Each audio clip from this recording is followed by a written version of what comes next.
Photo స్టూడియోలో రోహిణి పెళ్లి ఫోటోని చూసి మనోజ్ మీద రోహిణి చేత ఒట్టు వేయించి నిజాన్ని బయట పెట్టించిన బాలు అసలు ఇదంతా ఎలా జరగబోతుందనేది ఈ వీడియోలో తెలుసుకుందాం. వీడియో నచ్చితే తప్పకుండా లైక్ చేయండి. ఇక ప్రభావతి కామాక్షిని తిడుతూ ఉంటుంది. ఎందుకు ఆ బాలుగాడికి నేనే డబ్బులు తీసుకున్నానని లాయర్ దగ్గర ఎందుకు చెప్పావని ఇక తిడుతూ ఉంటుంది కామాక్షిని. ఏం చేయమంటావు వదిన, వచ్చి నన్ను నిలదీశాడు, పద వెళ్ళి పోలీస్ స్టేషన్లో కంప్లైంట్ ఇద్దాము, ఆ దొంగ ఎవరో దొరికిపోతారు అంటూ నన్ను బెదిరించాడు. పోలీస్ స్టేషన్ అనేసరికి నేను కూడా భయపడిపోయాను, నిజం చెప్పక తప్పలేదు అని అంటూ ఉంటుంది. కామాక్షి అయితే నువ్వు నిజం చెప్పేసిన మూలానే ఇప్పుడు నేను వాళ్ళకి 5 లక్షలు కట్టాల్సి వచ్చింది. నేను చేసిన పనికి ఆయన ఇప్పుడు ఉద్యోగంలో జాయిన్ అయ్యారు. ఇదంతా నువ్వు నిజాన్ని బయట పెట్టడం వల్లే అని అంటూ ఉంటే ఇది ఇంకా బాగుంది వదినా. నువ్వు ఆ లాయర్ దగ్గర డబ్బులు తీసుకోకపోయి ఉంటే ఇదంతా జరిగేది కాదు కదా. అన్నయ్య వచ్చినప్పుడు నువ్వు కేసు వాపస్ తీసుకుంటే ఈ గొడవలన్నీ కూడా ఉండేవి కాదు కదా. నువ్వు చేసిన పనికి నన్నంటావేంటి అని అడుగుతూ ఉంటుంది కామాక్షి. అయితే బుద్ధి తక్కువయ్యి ఆ డబ్బులు నేను దాచిపెడతానన్నాను, నేను చేసింది తప్పేలే అని అంటూ కామాక్షి అయితే తనను తాను తిట్టుకుంటుంది.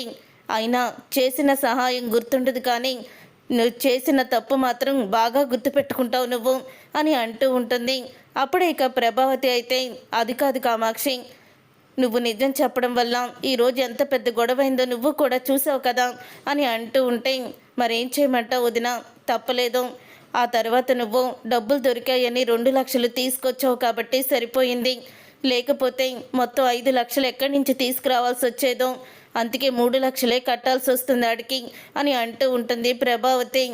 ఏదో ఆ 2 లక్షలన్నా ఆ రోహిణి ఇవ్వడంతో, లేకపోతే అవి కూడా నీ నెత్తినే పడేయి అని చెప్పి నోరు జారేస్తుంది కామాక్షి.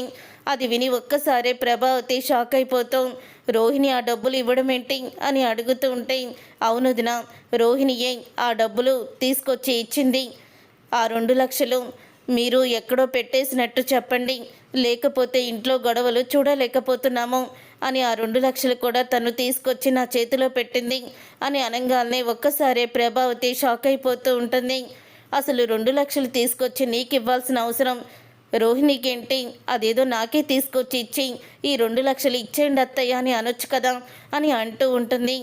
ప్రభావతి అయితే ఏమో వదిన, అలాగే చెప్పింది, నేను అలాగే చెప్పి ఇచ్చేశాను, ఈ విషయం నీకు కూడా చెప్పొద్దంది, కానీ నోరు జారిపోయి నీ ముందు కూడా నిజాన్ని బయట పెట్టాను అని కామాక్షి అయితే అంటుంది.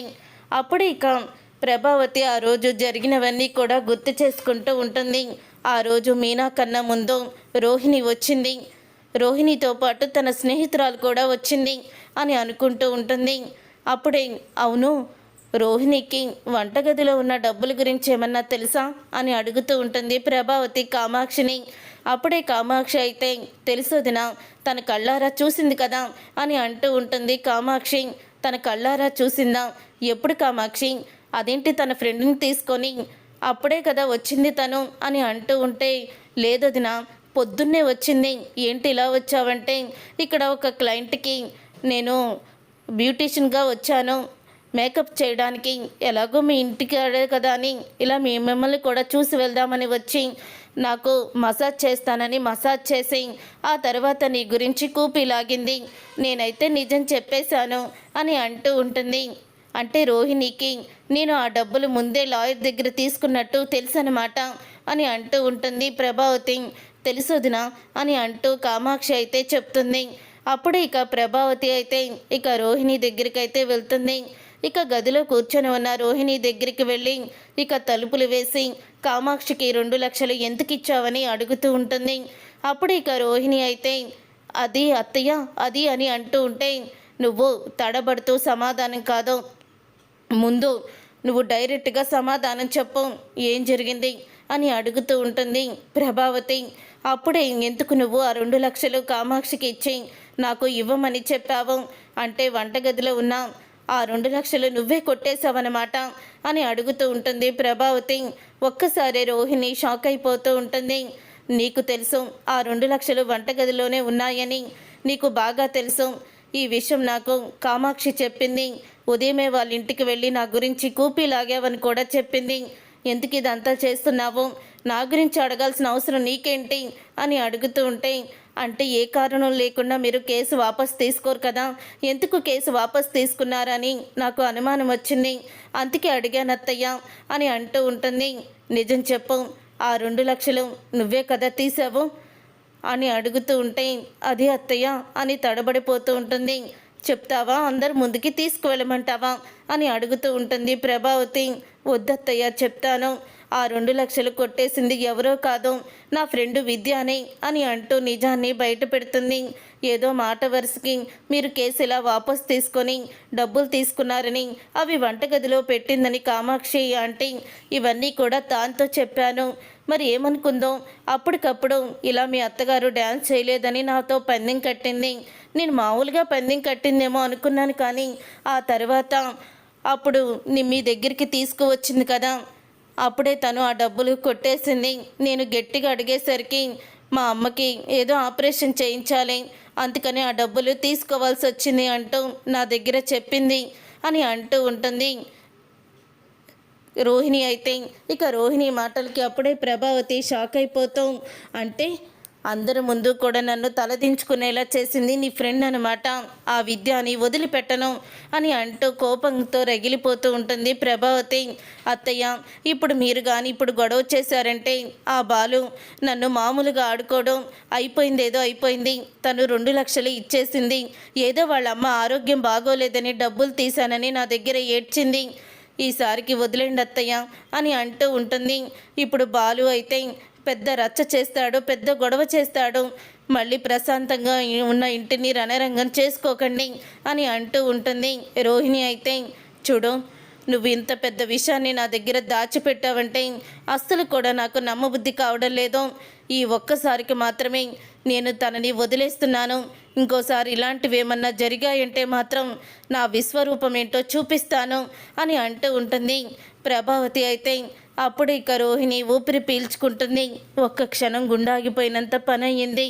ఎక్కడ విద్యా దగ్గరికి అత్తయ్య వెళ్ళిపోతుందని చాలా భయపడిపోయాను అని అనుకుంటూ ఉంటుంది ఇక రోహిణి. అయితే అలా అనుకున్న తర్వాత ఇక రోహిణి విద్యాకి ఫోన్ చేసి జరిగిందంతా చెప్పడంతో, నువ్వు మోసం చేయడం, అబద్ధాలు చెప్పడమే కాకుండా నన్ను కూడా దొంగని చేసావు కదే, ఛీ, నీకు స్నేహితురాలని చెప్పుకోవడానికి నాకు సిగ్గుగా ఉంది అని అంటూ ఉంటుంది ఇక రోహిణి.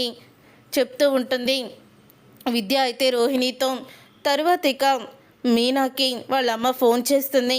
అమ్మ మీనా, సుమతికి వచ్చిన మొదటి సంబంధం చెడిపోయింది, ఇప్పుడు కూడా సంబంధాలు వస్తున్నాయి కానీ కుదుర్చుకోవాలంటే భయమేస్తుందమ్మా అని అంటూ ఉంటే, అమ్మ ఇప్పుడప్పుడే దానికి పెళ్ళి ఎందుకులేమ్మా, దాన్ని ప్రశాంతంగా జాబ్ చేసుకొనివ్వు, ఏదో ఒక సంబంధం అదే వెతుక్కుంటూ వస్తుంది అని అంటూ ఉంటుంది మీనా. అయితే అప్పుడు ఇక మీనా అలా వాళ్ళ అమ్మతో ఫోన్లో మాట్లాడేటప్పుడు బాలు అయితే ఇక వింటాడు. ఏంటి మీనా, ఏంటి అలా బాధపడుతున్నావు అని అడుగుతూ ఉంటే, ఏం లేదండి, సుమతి పెళ్లి విషయంలో అమ్మ బాధపడుతుంది, మొదటి సంబంధం అలా అయిపోయిందని, మళ్ళీ ఇంకా సంబంధాలు వస్తున్నాయి కానీ ఒప్పుకోవాలా లేదా అని అమ్మ భయపడుతుంది అని అంటూ ఉంటే, దీనికి ఎందుకు అంత భయం, ఒప్పేసుకోవచ్చు కదా అని అంటూ ఉంటాడు బాలు. ఒప్పుకోవడానికి మళ్ళీ మన గురించి ఏమన్నా తెలిసినప్పుడు, ఎవరైనా చాడీలు చెప్పినప్పుడు ఈ సంబంధం కూడా తిరిగిపోతుందేమో అని, చెడిపోతుందేమో అని అమ్మ భయం అని మీనా అంటుంది. అలాంటిదేమీ లేదు మీనా, సుమతి ఎంతో అదృష్టవంతురాలు. ఒకవేళ సుమతికి నచ్చినవాడు, మెచ్చినవాడు, జీవితాంతం తనని సంతోషంగా చూసుకునేవాడే భర్తగా వస్తాడేమో అని అంటూ ఉంటాడు బాలు. అయితే మీ నోటి చలవ అలాగే జరిగితే బాగుంటుందండి అని అంటూ ఉంటుంది మీనా. తర్వాత ఇక బొంబాయి నుంచి బాలు ఫ్రెండ్ అయితే వస్తాడు. ఇక బాలు ఫ్రెండ్ రావడంతో అప్పుడు ఇక బాలు అయితే వాళ్ళ ఫ్రెండ్ని చూసి, రే ఎన్ని రోజులైందిరా గణేష్, ఏంటి ఇన్ని రోజులకి ఈ బాలు గుర్తొచ్చాడా, లోపలికి రా అని అంటూ బాలు అయితే లోపలికి తీసుకొస్తాడు అతన్ని. అలా తీసుకొచ్చిన తర్వాత ఎవరితను అని ప్రభావతి అడుగుతూ ఉంటే, నా ఫ్రెండు, తను బొంబాయిలో బిజినెస్ చేస్తున్నాడు అని అంటూ ఉంటాడు బాలు. అయితే అప్పుడే ఇక బిజినెస్సా, ఏంటి ఫెనాయిలు ఇలాంటి బిజినెస్లా అని అడుగుతూ ఉంటుంది ప్రభావతి ఇక అవమానిస్తూ. అప్పుడు ఇక సత్యమైతే, నిన్నూరు ఊరుకోదా బాబు, దాని మాటలు ఏమీ పట్టించుకోకండి, వచ్చి కూర్చోండి, ఏం చేస్తారు బాబు బొంబాయిలో అంటే, ఇలా ఈవెంట్‌కి డెకరేషన్‌లో ఫుడ్డు అన్నీ కూడా మేమే చూసుకుంటాం సార్ అని అంటూ ఉంటాడు అతను. అవును, ఆ కంపెనీ నీదేనా? నువ్వక్కడ వర్క్ చేస్తున్నావా అని అడుగుతూ ఉంటే, లేదు సార్, నేనే కంపెనీని స్టార్ట్ చేశానక్కడ. నియర్లీ నాకైతే మంత్లీ 3,00,000, 4,00,000 వరకు వస్తాయి అని అంటూ ఉంటాడు. ఆ మాట విని ఒక్కసారే ప్రభావతి షాక్ అయిపోతూ ఉంటుంది. ఏంటి 4, 5 లక్షలే? నేను నోరు జారి ఫెనాయిల్ అమ్ముతావా అన్నాను, ఏమనుకున్నాడో ఏంటో అని మనసులో అనుకుంటూ ఉంటుంది. ప్రభావతి అయితే ఇక్కడ కూడా నేను కంపెనీని స్టార్ట్ చేయాలనుకున్నాను. అప్పుడు ఇక బాలు అయితే మా ఆవిడకి కూడా ఇదే థాట్ వచ్చింది, తను డెకరేషన్లు అవి బాగా చేస్తుందని చెప్పాడు, అందుకని ఒకసారి చూద్దామని వచ్చాను అని అంటూ ఉంటాడు. అప్పుడే అంతగేమీ ఉండదులే బాబు, ఏదో అది చిన్న చిన్న పిల్లలు ఆడుకునే బొమ్మల్లాగా చేస్తుంది, దానిలో అంత టాలెంట్ లేదు అని అంటూ ఉంటే, అప్పుడే ఇక మీనా అయితే డెకరేషన్ చేసిన కొన్ని ఐటమ్స్ని తీసుకొస్తుంది. అప్పుడే అక్కడ పెడుతుంది. అతనికైతే చాలా బాగా నచ్చుతాయి. నిజంగా చదువుకోకపోయినా మీలో చదువుకున్నంత వారిలో ఉన్న తెలివితేటలు ఉన్నాయి. త్వరలోనే ఇక్కడ కంపెనీ స్టార్ట్ చేద్దాం మీనా గారు అని అంటూ ఉంటాడు. ఇంతలో సుమతి అయితే అక్క అక్క అని బయట నుంచే పిలుస్తూ ఉంటుంది. ఇక సుమతిని చూస్తాడు అతనైతే. ఇక సుమతిని చూసి చాలా ఆనందపడుతూ ఉంటాడు. అప్పుడు ఇక సుమతి కూడా అతని వైపుకి చూస్తుంది. లోపలికి రా సుమతి అని అంటూ ఉంటే, వద్దులేక, లోపలికి వచ్చే అర్హతని మేము ఎప్పుడో కోల్పోయాము అని అంటూ ఉంటుంది సుమతి. ఇక సుమతి అలా అనేసి వెళ్ళిపోతూ ఉంటే, అప్పుడే ఇక అడుగుతూ ఉంటాడు, మీనా గారు తను అని అంటూ ఉంటే, తను నా చెల్లెలు సుమతి అండి, ఏదో చిన్న జాబ్ చేస్తుంది అని అంటూ ఉంటుంది మీనా. మొన్నే ఒక పెళ్లి సంబంధం వచ్చి చెడిపోయింది అని చెప్తుంది ప్రభావతి. పెళ్లి సంబంధం వచ్చి చెడిపోయిందా, ఏమైంది అని అడుగుతూ ఉంటాడు. అప్పుడే బాలు అయితే ఏం లేదు లేరా, తర్వాత చెప్తాను అని అంటూ ఉంటాడు. బాలు అయితే తర్వాత ఎందుకు, ఉన్నది ఉన్నట్టుగానే చెప్పాలి కదా అని శివ గురించి అయితే చెప్తుంది.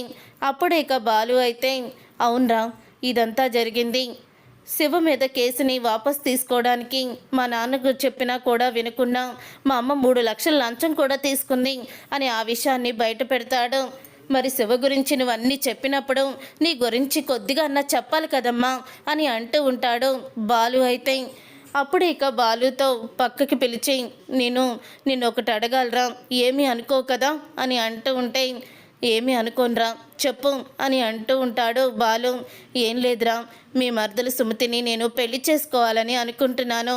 నీకు తెలుసు కదా, నాకు మా అమ్మ ఉంది, మా నాన్న లేడు, మా కుటుంబం గురించి మొత్తం నీకు తెలుసు. అంతకన్నా నేను వివరాలు కూడా నీకేం చెప్పగలను, నా బిజినెస్ గురించి అంతా నీకు తెలుసు కదరా అని అంటూ ఉంటే, ఇలాగే సాంప్రదాయమైన అమ్మాయి కోసం నేను ఎదురు చూస్తున్నాను. ఇప్పుడున్న జనరేషన్లో అమ్మాయిలు చదువుకొని క్లబ్బుల వెంట అలా పడుతున్నారు, ఎవరు ఎలాంటి వాళ్ళో కూడా తెలియడం లేదు. నేను మీనాని చూశాక మీనా లాంటి పద్ధతైన అమ్మాయి కావాలనుకున్నాను. తర్వాత మీనా చెల్లెలు కనిపించింది, అందుకే అడుగుతున్నాను అని అంటూ ఉంటే, రే నీలాంటి వాడికి కాకపోతే ఇంకెవరికి ఇస్తానురా, సుమతి చాలా మంచి అమ్మాయి, వంటలు ఇంటి పద్ధతులు అన్నీ కూడా చాలా బాగా తెలుసు, నువ్వు కూడా అదృష్టవంతుడివే అని అంటూ ఉంటాడు బాలు. సరేలేరా, ఇప్పుడు ఈ విషయం ఇక్కడ మాట్లాడొద్దాం, మా అమ్మకి కొంచెం వాళ్ళంటే పడదాం, నిన్ను డైరెక్ట్గా మా అత్తగారి దగ్గరికి తీసుకువెళ్తాను అని మీనాకి విషయం చెప్పడంతో మీనా కూడా చాలా ఆనందపడిపోతూ ఉంటుంది. అప్పుడే ఇక మీనా అలాగే బాలు అతన్ని తీసుకొని పార్వతి ఇంటికైతే వెళ్తాడు. ఇదిగోరా, ఇది అద్దిల్లే, సొంత ఇల్లు కూడా కాదు, ఇప్పుడే నా బామ్మర్ది మనిషిలా మారి వాడు పని వాడు చేసుకుంటూ తన కష్టార్జితంతో వాళ్ళ అమ్మని కూడా పోషిస్తున్నాడు అని అంటూ ఉంటే, అప్పుడే ఇక పార్వతి అతన్ని చూసి, ఎవరు బాబు మన ఇంటి గురించి అన్ని వివరాలు చెప్తున్నావు అని అడుగుతూ ఉంటుంది. సుమతికి అతన్ని ఇచ్చి పెళ్లి చేయాలని అనుకుంటున్నాను అత్తయ్య, అతను బొంబాయిలో కంపెనీ ఉంది, నెలకు 5 లక్షలు సంపాదిస్తాడు, పైగా నా చిన్ననాటి నుంచి నా స్నేహితుడు, తండ్రి లేడు తల్లి మాత్రమే అని అంటూ ఉంటే, అప్పుడే పార్వతి అయితే ఆనందపడుతూ ఉంటుంది. ఇక సుమతి వస్తుంది. సుమతి వచ్చాక ఇక సుమతిని అడిగేస్తాడు బాలు, నీకు నచ్చితే నాకు కూడా ఇష్టమే బావా అని సుమతి కూడా ఒప్పుకుంటుంది. అప్పుడు ఇక చకచక అన్ని పనులు అయిపోతాయి. ఇంతలో ఇక ఆ పెళ్లి కొడుకు తల్లిని కూడా పిలిపించేస్తాడు. మా అమ్మ ఇక్కడే ఉంది పిలిపిస్తానని పిలిపించేస్తాడు. అప్పుడే ఇక ఆమె కూడా సుమతిని చూసి పేదరికము బాగా డబ్బున్న వాళ్ళు కాదు, మంచి పద్ధతులు అలాగే సహనం ఓర్పు గల అమ్మాయే కావాలనుకున్నాము. ఒక్కగానొక్క కొడుకు ఇప్పుడే జీవితంలో స్థిరపడి సంపాదించుకుంటున్నాడు. ఇలా అర్థం చేసుకునే భార్య దొరికితే అంతకన్నా ఏముంది పార్వతి గారు. మేము డబ్బున్న వాళ్ళం కదా, మాకు ఎలాంటి సారెలు పెట్టాలో కట్నాలు ఇవ్వాలో అనుకోకండి, మేము ఒక్క రూపాయి కూడా కట్నం తీసుకోము అని అంటూ ఉంటుంది ఆమె. అయితే అప్పుడే అది విని ఎంతో ఆనందపడిపోతూ ఉంటుంది పార్వతి. అయితే మరో 2 రోజుల్లో నిశ్చితార్థం కాబట్టి నిశ్చితార్థం ఏర్పాట్లు చేసుకుందామని అనగానే నిశ్చితార్థం మాత్రం నేను గ్రాండ్గా చేస్తాను అని బాలు అయితే అంటాడు. సరే బాలు, ఎక్కువగా ఖర్చు పెట్టుకోకు, మేము అన్నీ కూడా అలాగా ఎక్కువే కావాలని అనేవాళ్ళం కాదు, గుళ్ళో పెళ్లి చేసినా మాకు ఓకే అని అంటూ ఉంటుంది ఆమె. అయితే అప్పుడే అతనైతే చూడు బాలు, రిసెప్షన్కి మొత్తం ఖర్చంతా నేనే పెట్టుకుంటాను అని అతను పెళ్ళికొడుకు అయితే చెప్తాడు. ఆ సంబంధం చెడిపోయినా సుమతికి మంచి సంబంధం వచ్చిందని చాలా ఆనందపడుతూ ఈ విషయాన్ని ఇంటికి వెళ్ళి చెప్తాడు బాలు. అప్పుడు ప్రభావతి షాక్ అయిపోతూ నెలకి 5-6 లక్షలు సంపాదించి అతను సుమతిని పెళ్లి చేసుకుంటానన్నాడా అని షాక్ అయిపోతూ ఉంటే అప్పుడే మరి కోటీశ్వరుడైన సంజయ్ మౌనికని పెళ్లి చేసుకోలేదా అలాగే అని అంటూ ఉంటాడు. మౌనికకి ఆ సుమతికి పోలికేంటండి, మన సుమతితో పోలిస్తారే అని అంటూ ఉంటుంది ప్రభావతి. అయితే అప్పుడే బాలు అయితే నాన్న, ఈ విషయం అమ్మకి మింగుడు పడని విషయం, అమ్మకి చెప్పాల్సిన అవసరం లేదు అని అంటూ ఉంటాడు బాలు. బాలు మాటకి అప్పుడే అంటూ ఉంటుంది మీనా అయితే కరెక్ట్గా చెప్పారండి. అవును, నిశ్చితార్థం 2 రోజుల్లో ఉంది, ఏర్పాట్లు చెయ్యాలి కదా అని అడుగుతూ ఉంటుంది మీనా. నేను వెళ్ళి ఫోటోగ్రాఫర్తో మాట్లాడొస్తాను, మిగతా పళ్ళు నువ్వు చూసుకో డెకరేషన్ అవన్నీ అని బాలు అయితే ఫోటోగ్రాఫర్ దగ్గరికి అయితే వెళ్తాడు. అప్పుడు ఫోటో స్టూడియోకి వెళ్ళి ఇలా మా ఇంట్లో నిశ్చితార్థం ఉంది, నువ్వు ఫోటోలు బాగా తీస్తావా అని అడుగుతూ ఉంటే ఏంటి సార్, 10 ఇయర్స్ ఎక్స్పీరియన్స్ నాది, 10 ఇయర్స్ నుంచి ఏ పెళ్ళిళ్ళు జరిగినా నిశ్చితార్థాలు జరిగినా ఏ శుభకార్యమైనా నన్నే పిలుస్తారు సార్, నా చేతి వాటం హస్తవాసి అంత మంచిది అని అంటూ ఉంటాడు అతను. ఇదిగోండి సార్, నేను 10 సంవత్సరాల క్రితం కూడా ఈ కంప్యూటర్లు ఈ సిస్టంలు ఇలాంటివేవి కూడా రాకముందు చూడండి ఎంత బాగా తీశానో ఫోటోలు అని ఫోటోల్ని చూపిస్తాడు. ఆ ఫోటోలన్నీ చూసి ఒక్కసారి బాలు అయితే షాక్ అయిపోతూ ఉంటాడు. అక్కడ ఆల్బంలో అయితే రోహిణి పెళ్లి ఫోటో అయితే కనపడుతుంది. ఒక పక్క సుగుణమ్మ, మరొక పక్క విద్య కూడా ఉంటారు. అది చూసి ఒక్కసారి షాక్ అయిపోతూ ఉంటాడు బాలు అయితే. అప్పుడే ఈ ఫోటో ఇది 9 సంవత్సరాల క్రితంది సార్, అమ్మాయి పేరు కళ్యాణి, ఇక్కడే పెళ్ళి జరిగింది కూడా అదే మన ఊళ్ళోనే అని అంటూ ఉంటే అప్పుడే రోహిణి మోసమైతే బయటపడిపోతుంది. ఇన్ని రోజులు రోహిణి కోటీశ్వరరాలు అనుకొని మా అమ్మ తెగ మురిసిపోయింది. రోహిణి కోటీశ్వరరాలు కాదు, తను అంతా కూడా మోసం చేసింది అని అనుకుంటూ బాలు అయితే ఆ ఫోటోని తీసుకొని ఇంటికైతే వెళ్తాడు. ఫోటో చూపించగానే అందరూ కూడా షాక్ అయిపోతూ ఉంటారు. అప్పుడే రోహిణి అయితే ఫోటోని చూసి ఏడుస్తూ ఎందుకు బాలు నా జీవితంతో ఆడుకుంటున్నావో, ఇప్పుడు ఏఐ వచ్చాక ఇలాంటివన్నీ కూడా సర్వసాధారణమైపోయినాయి, ఫోటోలు తీసేసి ఏఐకి ఇచ్చి ఇలా క్రియేట్ చేసి ఇచ్చేయమంటున్నారు, వాళ్ళేమో ఇష్టం వచ్చినట్లు చేస్తున్నారు, ఇప్పుడు నా జీవితాన్ని బలి చేసేటట్టు ఈ ఫోటోని నువ్వు డిజైన్ చేయించావు కదా అని అంటూ ఉంటే అప్పుడే మీనా అయితే ఇది 10 సంవత్సరాల క్రితం తీసిన ఫోటో, దీన్ని మేము చేయించడం ఏంటి అని అంటూ ఉంటుంది. నువ్వు చేసిన మోసం బయటపడుతుందని ఇలా కప్పిపుచ్చుకుంటున్నావా అని గట్టిగా అడుగుతుంది మీనా. అబద్ధం చెప్పాల్సిన అవసరం లేదు, ఆ రోజు అలాగే 2nd ప్రెగ్నెన్సీ అని నన్ను అవమానించావు, ఇప్పుడు నీ భర్తేమో నాకు ఇది 2వ పెళ్ళని అవమానిస్తున్నాడు అని అంటూ ఉంటుంది. రోహిణి అయితే సరే అయితే నువ్వు నిజాన్ని ఎలా బయట పెట్టవో నేను చూస్తాను అని వెంటనే తన చెయ్యి తీసుకొని మనోజ్ తల మీద చెయ్యి పెట్టించి ఇప్పుడు నీ భర్త మీద ఒట్టేసి చెప్పు, ఆ ఫోటోలో ఉన్నది నువ్వా కాదా, చెప్పకపోతే నీ భర్త చచ్చినంత ఒట్టే అని అంటూ ఉంటుంది మీనా. బాలు అయితే విజిలేస్తాడు. ఇప్పుడు చెప్పు, నిజమా కాదా, ఇప్పుడు నువ్వుగా ఒట్టంటే సామాన్య విషయం అనుకోకు, ఒట్టు వేస్తే 3 నెలల్లో అబద్ధం ఆడితే ఎఫెక్ట్ బాగా కొడుతుంది అని మీనా అయితే చెప్తుంది. అప్పుడే మనోజ్కి ఏదైనా జరగరాంది జరిగితే ఏంటి పరిస్థితి అనుకొని ఇక నిజాన్ని బయట పెట్టేస్తుంది. అవును, ఆ పెళ్లి ఫోటోలో ఉన్నది నేనే, పక్కనే ఉన్న ఆవిడ మా అమ్మ సుగుణమ్మ అని నిజాల్ని బయట పెడుతుంది రోహిణి. చూసారుగా ఫ్రెండ్స్, రాబోయే కథలో ఖచ్చితంగా ఇలాగే జరగబోతుంది.